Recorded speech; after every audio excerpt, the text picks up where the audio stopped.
Протест обаче предизвика острата реакция на турския посланник у нас.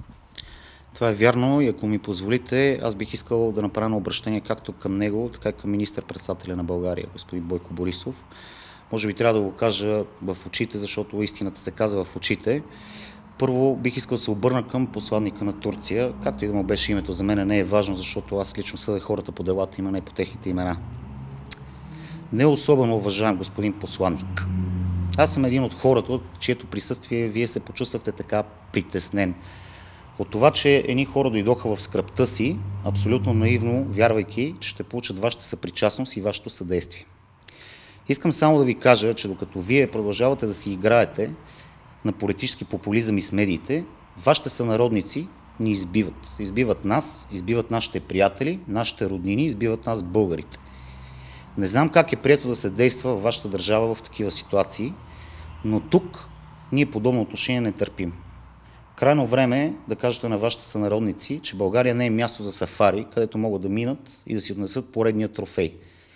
Не знам от колко време вие сте в България, очевидно е прекалено кратко, за да научите добре български. В същото време е прекалено дълго, съдейки по морала и поведението ви. Бих искал просто да ви посъветвам по време на престоя си тук да научите две български думи, както и тяхното значение. Това са думите срам и съвест. Сигурен съм, че имате нужда от тях. И второто, което бих искал да се обърна конкретно към господин Бойко Борисов, министър-председател на Република България. Господин Борисов, аз съм аполитичен човек. Не се интересувам от политика, не се интересувам от избори, не се интересувам от това кой управлява държавата. Ме интересува моите деца да живеят в свободна държава и да бъдат в безопасност. Бил съм свидетел на случаи, в които вие за добро, наистина за добро, изземвате функциите на определени държавни учреждения.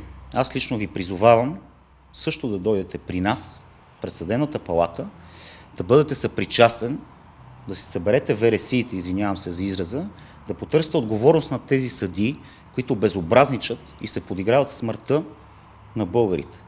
Призовавам ви да го направите, за да не се окаже така, че докато дойде времето за следващите избори, няма живи избиратели. Благодаря ви.